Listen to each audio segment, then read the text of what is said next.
Amazing viewers అందరూ ఎలా ఉన్నారు? బాగున్నారా? నేను మీ చందు అండి. Welcome back to M class NRI logs. మీరు థంబ్‌నెయిల్ చూసే ఉంటారు. యూఎస్‌సీఐఎస్ అనౌన్స్డ్ అనేసి H1B సెలక్షన్ ప్రాసెస్ గురించి. అలానే H1B ప్రాసెస్ ఫీజ్ ఎలా ఉంటది అని కూడా ఈ వీడియోలో నేను ఎక్స్‌ప్లెయిన్ చేస్తాను. మీరు లాస్ట్ వీడియోలో చూసే ఉంటారు. నేను 4 డేస్ క్రితం పెట్టాను. అంటే H1B రిజల్ట్స్ అవుట్ అనేసి. అప్పుడు ఏమైతుందంటే H1B సెలక్షన్స్ అనేది వన్ బై వన్‌గా బెనిఫిషరీకి నోటిఫికేషన్స్ వస్తూ ఉన్నాయన్నమాట. బట్ ఈరోజు యూఎస్‌సీఐఎస్ ఏం అనౌన్స్ చేసింది అంటే ఫైనల్‌గా సెలక్షన్ ప్రాసెస్ అనేది కంప్లీట్ అయింది. ఇంక్లూడింగ్ మాస్టర్స్ క్యాప్ వాళ్ళకి. అండ్ ఎవరెవరైతే బెనిఫిషరీస్ సెలెక్ట్ అయ్యారో వాళ్ళందరికీ కూడా నోటిఫికేషన్ సెండ్ చేశాము అనేసి అనౌన్స్ చేశారనమాట ఈరోజు. అండ్ ఈ సెలెక్ట్ అయిన వాళ్ళందరూ కూడా ఏప్రిల్ 1 నుంచి వాళ్ళు ఫైలింగ్ స్టార్ట్ చేయొచ్చు అని చెప్పారు. అట్ ద సేమ్ టైం ఈ ఫైలింగ్ అనేది చేసేటప్పుడు న్యూ ఫీజ్ రూల్స్ ఇంప్లిమెంట్ అవుతాయి. సో ఈ ఏప్రిల్ 1 నుంచి న్యూ ఫీజ్ ఏదైతే ఉందో మనం కాదు, ఎంప్లాయర్ అనేవాడు ఆ ఫీజుతోనే ఫైల్ చేయాల్సి ఉంటుంది అనమాట. సో ఎవరెవరైతే ఈ లాటరీలో ఆల్రెడీ సెలెక్ట్ అయ్యారో వాళ్ళందరికీ కంగ్రాచులేషన్స్ అండి. And good luck to the next steps. Select అవ్వని వాళ్ళు అయితే వెయిట్ చేయండి. ఎందుకంటే సెకండ్ లాటరీ ఉంటుందో లేదో మనకైతే తెలియదు. బట్ వెయిట్ చేయడంలో అయితే తప్పలేదు. ఆల్రెడీ మనం సబ్మిట్ చేసాం కాబట్టి మనం చేయాల్సింది ఏం లేదు. Just wait and see. ఇంకొక లాటరీ ఉంటేనేమో ఓకే, లేదంటేనేమో ఈ ఇయర్కి అంతే అన్నట్టు లెక్క. ఇంకా అంటే మీరు ఎప్పుడైతే ఏప్రిల్ 1 నుంచి ఫైలింగ్ స్టార్ట్ చేస్తారో వాళ్ళు ఇంకొకటి ఏం అనౌన్స్ చేశారు అంటే రిసీప్ట్ నోటీస్ అనేది కొంచెం డిలే అవ్వచ్చు. ఎందుకంటే ఏప్రిల్ 1 నుంచి అందరూ ఫైలింగ్ స్టార్ట్ చేస్తారు కాబట్టి ఎవరెవరైతే అప్లికేషన్స్ అనేవి సబ్మిట్ చేస్తారో వాళ్ళకి రిసీప్ట్ నోటీస్ అంటే I-797 నోటీస్ ఉంటుంది అనమాట. వన్స్ మీరు అప్లికేషన్ సెండ్ చేసిన తర్వాత మీకు I-797 రిసీప్ట్ అనేసి ఒకటి వస్తుంది అనమాట. ఆ రిసీప్ట్లో ఏముంటుందంటే ఒక యూనిక్ ఐడి ఉంటుంది. ఆ యూనిక్ ఐడితో ఏంటంటే మీకు ఆ ఎంప్లాయర్ ఆ రిసీప్ట్ నోటీస్ షేర్ చేస్తారు వన్స్ వాళ్ళు అప్లై చేసిన తర్వాత. ఆ యూనిక్ ఐడితో ఏంటంటే మీరు యూఎస్‌సీఐఎస్ వెబ్సైట్కి వెళ్ళి ట్రాక్ చేయొచ్చు. అంటే ఆ కేస్ నెంబర్ యూస్ చేసి మీ అప్లికేషన్ ఏ స్టేజ్లో ఉందో కూడా ట్రాక్ చేయొచ్చు అనమాట. అండ్ ఈ టోటల్ రిజిస్ట్రేషన్లో అంటే మనం ఈ రిజిస్ట్రేషన్ ప్రాసెస్ చేసాం కదా, మన ఎంప్లాయర్ ఈ రిజిస్ట్రేషన్ ప్రాసెస్ కంప్లీట్ చేశాడు కదా. ఈ రిజిస్ట్రేషన్ ప్రాసెస్ కంప్లీట్ చేసినప్పుడు మన ఇనిషియల్ స్టేటస్ వచ్చేసి మన అప్లికేషన్ అనేది సబ్మిటెడ్ స్టేటస్లో ఉంటుంది. వన్స్ లాటరీ కంప్లీట్ అయిన తర్వాత మన అప్లికేషన్ స్టేటస్ వచ్చేసి సెలెక్టెడ్ స్టేటస్లో ఉంటుంది అనమాట. సో వీళ్ళు ఇప్పుడు ఈరోజు అనౌన్స్ చేశారు కదా, అనౌన్స్ చేసిన ఎవరెవరైతే బెనిఫిషరీస్ ఉన్నారో వాళ్ళ స్టేటస్ వచ్చేసి సెలెక్టెడ్ స్టేటస్లో ఉంటుంది. అండ్ ఇంకా స్టిల్ సబ్మిట్ స్టేటస్లోనే ఉంటే వాళ్ళు నెక్స్ట్ రౌండ్ ఆఫ్ లాటరీ ఉంటే దానికి ఎలిజిబుల్ అనమాట. అదే వాళ్ళ స్టేటస్ అనేది ఫర్ ఎగ్జాంపుల్ నాట్ సెలెక్టెడ్ అని ఉంటే వాళ్ళ రిజిస్ట్రేషన్ అనేది నాట్ వ్యాలిడ్ అన్నట్టు అనమాట.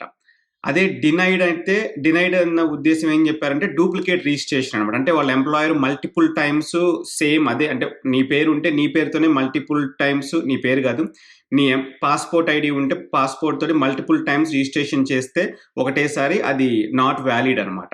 So that is called denied status. And ఇంకొక స్టేటస్ ఏం చెప్పారంటే ఇన్వాలిడేటెడ్ అనమాట. అంటే ఫెయిల్డ్ పేమెంట్. ఇన్ కేస్ మీరు అంటే ఎంప్లాయర్ ఫస్ట్ మనం రిజిస్టర్ చేసి పేమెంట్ చేయలేదనుకోండి, అప్పుడు అది పేమెంట్ ఫెయిల్డ్ స్టేటస్ అనమాట. నెక్స్ట్ డిలీటెడ్ అంటే మనది ఆల్రెడీ రిజిస్టర్ చేశారు కానీ ఎంప్లాయర్ అనేవాడు నేను నో లాంగర్ అంటే ఇంకా నేను ఈ ఇయర్ ఇతనికి ఫైల్ చేయను అనేసి డిలీట్ చేసేసాడు అనమాట. So that's called deleted status. Next వచ్చేసి processing submission status. Processing submission అంటే ఏంటంటే మనం మన అప్లికేషన్ అనేది సెండ్ చేస్తాం కదా, అంటే ఏప్రిల్ 1 నుంచి సెండ్ చేసినప్పుడు మన అప్లికేషన్ స్టేటస్ వచ్చేసి ప్రాసెసింగ్ సబ్మిషన్ స్టేటస్ అనమాట. సో ఈ డిఫరెంట్ స్టేటస్లు కూడా వాళ్ళు ఎక్స్ప్లెయిన్ చేశారు, అంటే ఏ స్టేటస్ ఉంటే ఏంటి అనేసి. సో స్టిల్ మీ ఇది సబ్మిటెడ్ స్టేటస్లోనే ఉంటే మేబీ నెక్స్ట్ లాటరీ ఉంటే దానికి ఎలిజిబుల్ అవుతుంది అనమాట. సో అది కూడా వాళ్ళు ఎక్స్ప్లెయిన్ చేశారు. అండ్ నెక్స్ట్ వచ్చేసి మెయిన్ ఇంపార్టెంట్ థింగ్ ఫీజు ఎంత అనేసి, H1B ప్రాసెసింగ్ ఫీజు. సో ఈ H1B ప్రాసెసింగ్ ఫీజు అనేది ఎంప్లాయర్ని బట్టి డిసైడ్ అవుతుంది. సో అంటే ఫర్ ఎగ్జాంపుల్ మీ ఎంప్లాయర్ స్మాల్ ఎంప్లాయరా, బిగ్ ఎంప్లాయరా, లేదంటే మీ ఎంప్లాయర్ టోటల్ ఎంప్లాయ్మెంట్లో 50% ఆఫ్ ఎంప్లాయీస్ H1B కానీ L1 కానీ ఇట్లా డిఫరెంట్ ఇమిగ్రేషన్ స్టేటస్లో ఉందా అనేసి ఇవన్నీ ఫ్యాక్టర్స్ తోటి అంటే మన ఫీజు అనేది డిసైడ్ అవుతుంది అనమాట. సో ఈ ఫీజు నేను క్యాలిక్యులేట్ చేశాను. వాళ్ళకి ఒక క్యాలిక్యులేషన్ టూల్ ఉంటుంది. ఆ క్యాలిక్యులేషన్ టూల్ యూఎస్‌సీఐఎస్ ఉంటుంది అనమాట. మీరు గూగుల్లోకి వెళ్ళి యూఎస్‌సీఐఎస్ ఫీజ్ క్యాలిక్యులేషన్ అని కొడితే మీకు వాళ్ళ లింక్ వస్తుంది అనమాట. అట్ ద సేమ్ టైం ఈ లింక్ నేను డిస్క్రిప్షన్ బాక్స్లో కూడా పెడతాను, లేదంటే కమెంట్స్లో ఉంటుంది, ఒకసారి చెక్ చేసుకోండి.